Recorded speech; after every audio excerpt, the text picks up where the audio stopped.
The future of the hospitality industry in Kenya holds great promise for all players along the value chain. More so investors who are devoting capital to holiday accommodation facilities and food services in tourism hotspots around the country. Welcome, I'm happy to say welcome to Kenya, to Kenya,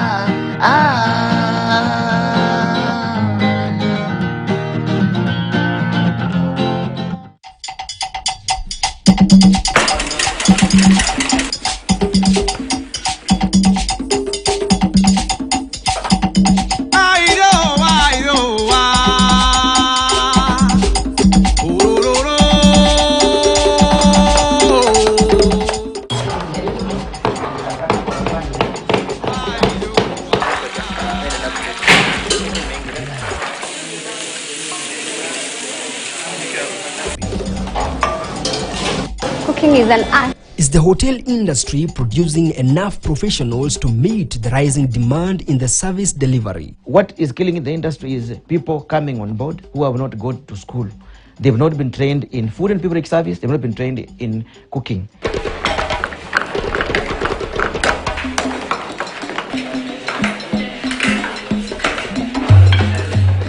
I got the chance to interact with the young chefs from the Impact Chef Academy just to understand if they are skilled enough to meet the market demands.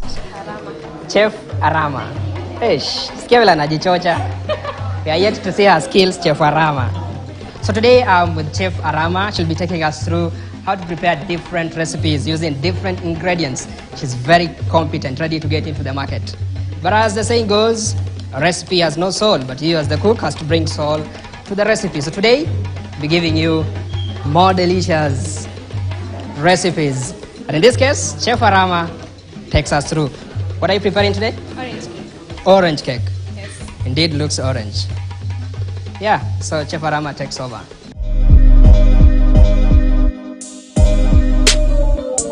So today we are going to prepare orange cake, and we have flour, baking powder, vanilla essence, orange color, and the orange zest. And we also have eggs. We first start with mixing the margarine and the sugar together to make it fluffy. Then you'll add the eggs one by one on the margarine and the sugar. You'll beat it until it becomes fluffy. After that, you'll add the vanilla essence and the vanilla extract, the vanilla essence and the orange essence. Then you'll whisk it. You'll add the orange zest to the cake. Since it's an orange cake, definitely you can't miss the orange zest. You'll have to whisk it. Then you'll put the flour and you'll fold. After that, after folding, you make sure there's no lumps on your paste, so that when you put here, it cannot interfere with your end product. From here, you're going to put it in the baking tray, and from the baking tray to the oven, which will take 40 minutes at 180 degrees Celsius.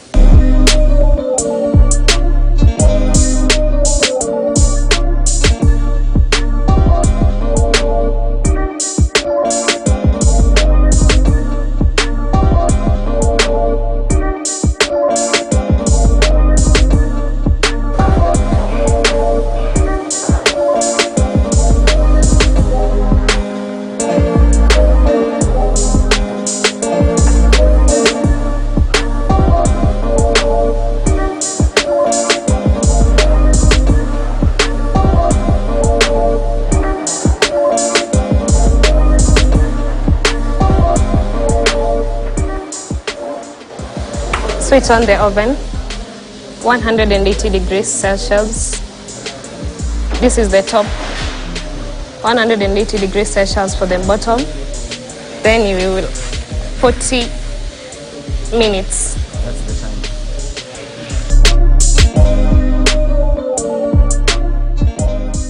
180 is the standard temperature for baking a cake. Above 180, let's say maybe if someone puts 200 degrees Celsius, the cake is most likely to burn, and if it's less, the cake will be undercooked. So I'll advise you to use 180 degrees Celsius. We've actually trained over 5,000 people in the region. What do I mean by the region? We've got trainees from Rwanda, we trainees from Southern Sudan, Kenya, Burundi, and the last group that came in was from Eritrea. So we've trained a good number of people from the region, but the biggest chunk is from Uganda and Tanzania. Then we also train them on upgrade courses. There are those ones who joined the industry. Maybe he was a cleaner in the hotel. Maybe he was doing any other job in the hotel. Then he ended up being a hotelier, but he has not gone to mainstream college. So we normally fill that gap and take them through the initial training, like 5-day training, just to make sure that we sharpen up their skills on being hoteliers. And we train them in several areas like service. The hotel industry is one of the sub-sectors in the tourism sector, envisioned to deliver 20% annual economic growth as projected in the Kenya Vision 2030.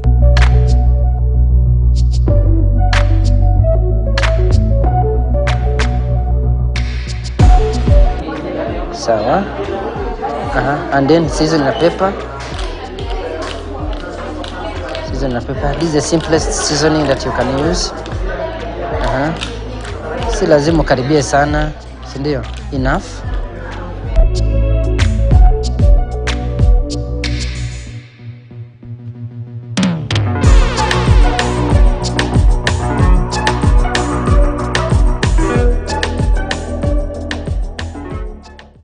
We have blanched our spinach. We do it a whole. Spinach. And then we are adding again blanched julienne of carrots and spring onions. And then because we are preparing what? Chicken roulade. This chicken roulade, when I'm doing this, I'm rolling. That is the origin of the word roulade. Rolling like this on my cling film. What I normally do, then I apply my cling film on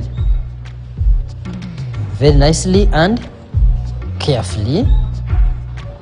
After doing this, then I will use the two ends by making tight like this, tight. So you can see that we are bringing in the nice shape.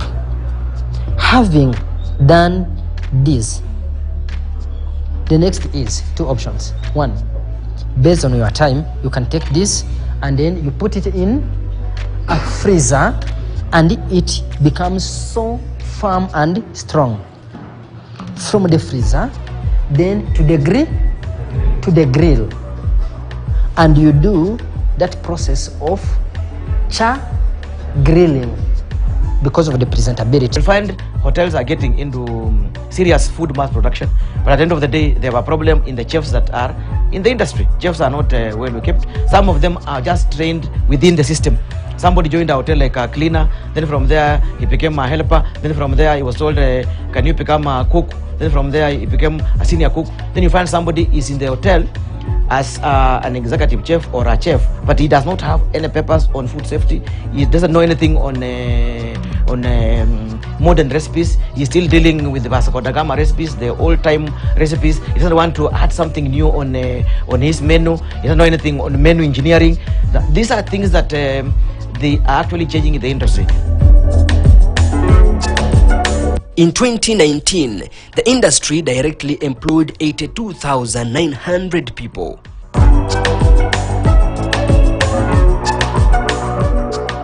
Chicken roulade, and I'm going to start with putting some little oil.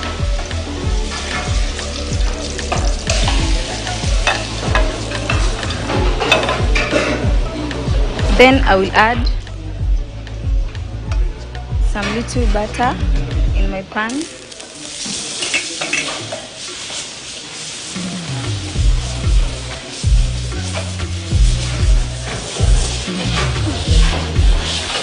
Into the pan.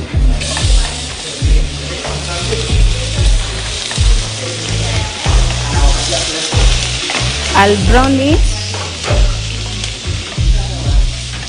so that it can be golden brown.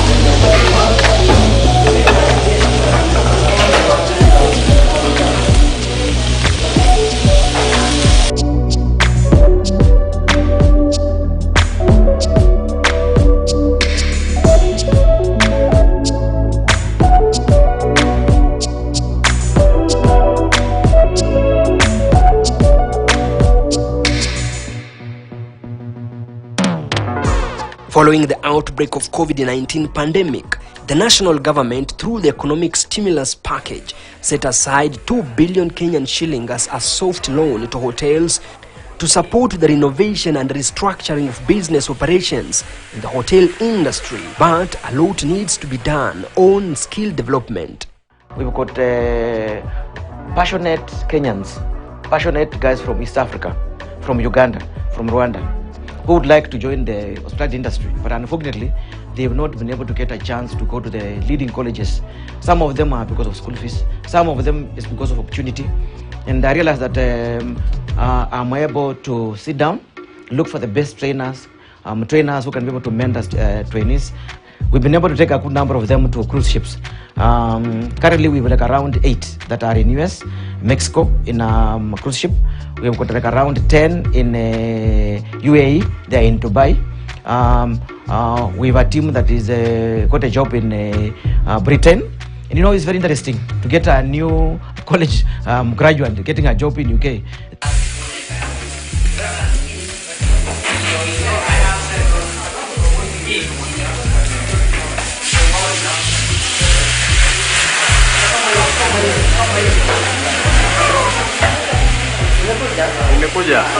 For one to be a chef, you have to have the skills, not like just cooking. You have to have the skills and knowledge on how to keep your food safe, on how to prepare them and all that.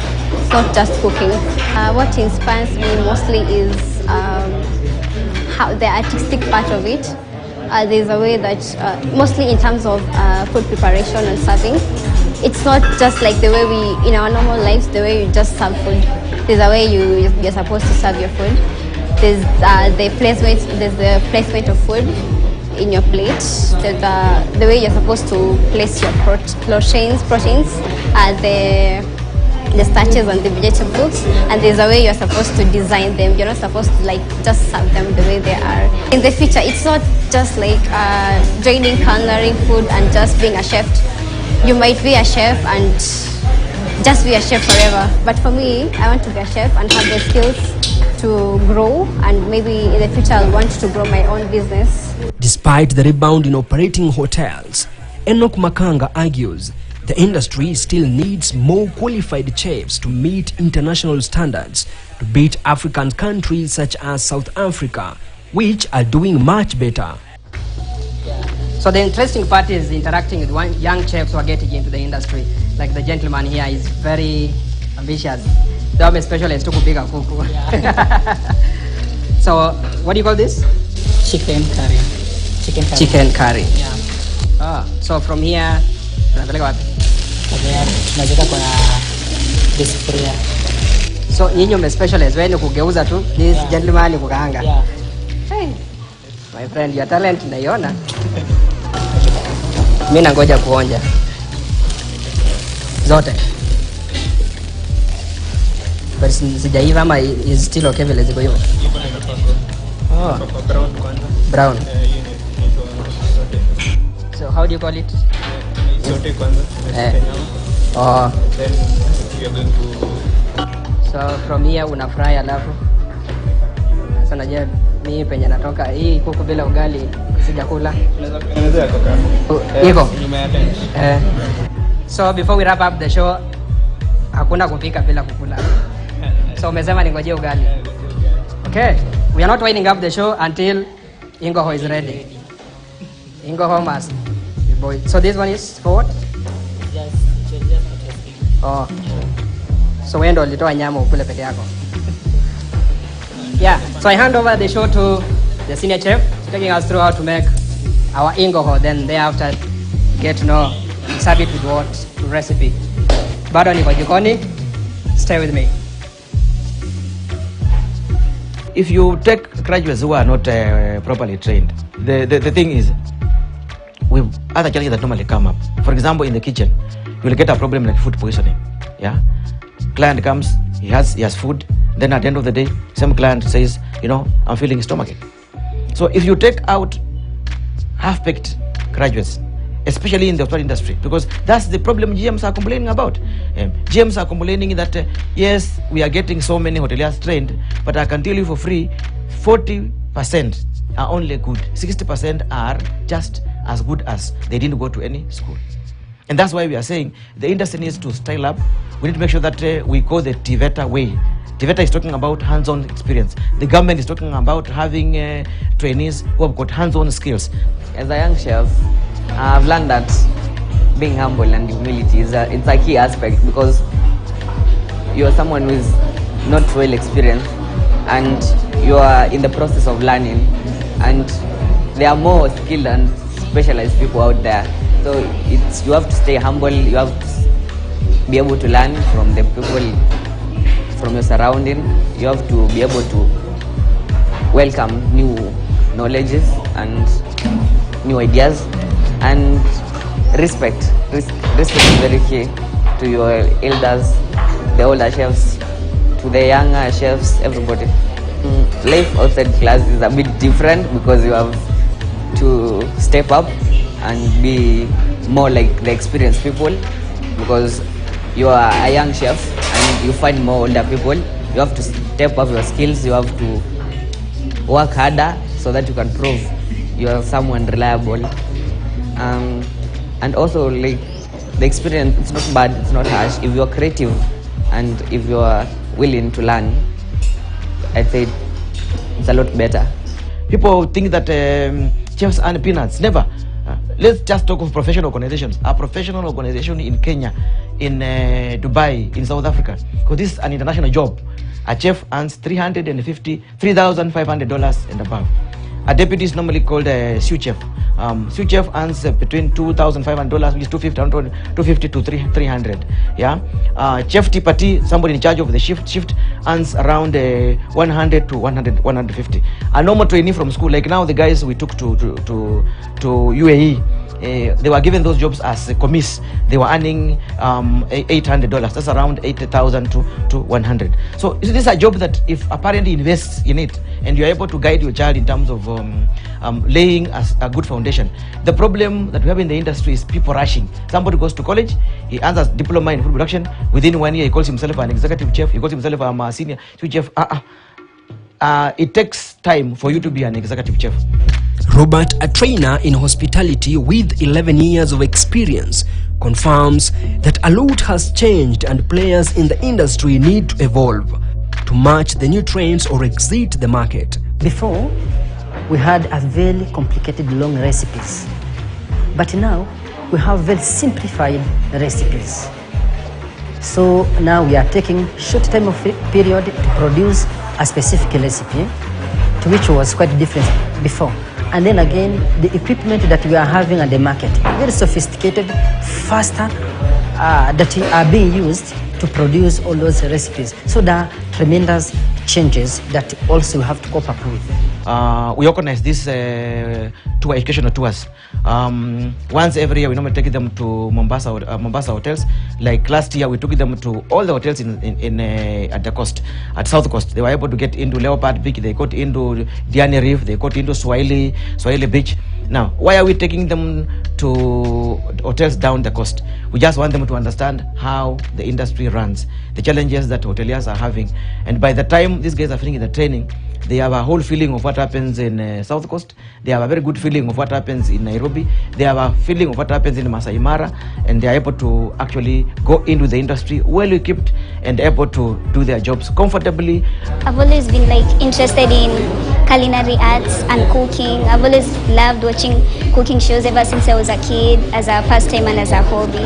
So I wanted to do it professionally as a career. So what I advise this younger generation is to understand that this hospitality industry is not all about, cutting onion, garlic and ginger, but also it is industry which need skilled personnel, skilled people. For the jobs who are outside and you have no job, then it means you have either something wrong with your CV, or you did not get the right training, or you need to up some certificates on your CV or on your career so that you are marketable. I'm telling you, people have to eat. Every day, people have to eat. Long time, people have to eat. Yeah. So the question of saying there are no jobs in hospitality does not arise. The Ministry of Tourism to get into the game of marketing East Africa outside. Let's have more tourists coming in, and more tourists coming in means more jobs being created in the tourism industry, means more jobs required, means more service staff required, and the whole game just keeps on rotating. Cooking is one of the greatest pleasures in life. A pinch of this, a dab of that, all the world loves good food. There is cooking. Then there is cooking with passion, creativity and love. And that is what Impact Chefs Academy is investing in the young chefs getting into the market. The young chefs believe that energy you put into a recipe is just as important as the ingredients you use. Food is the only universal thing that can bring people together.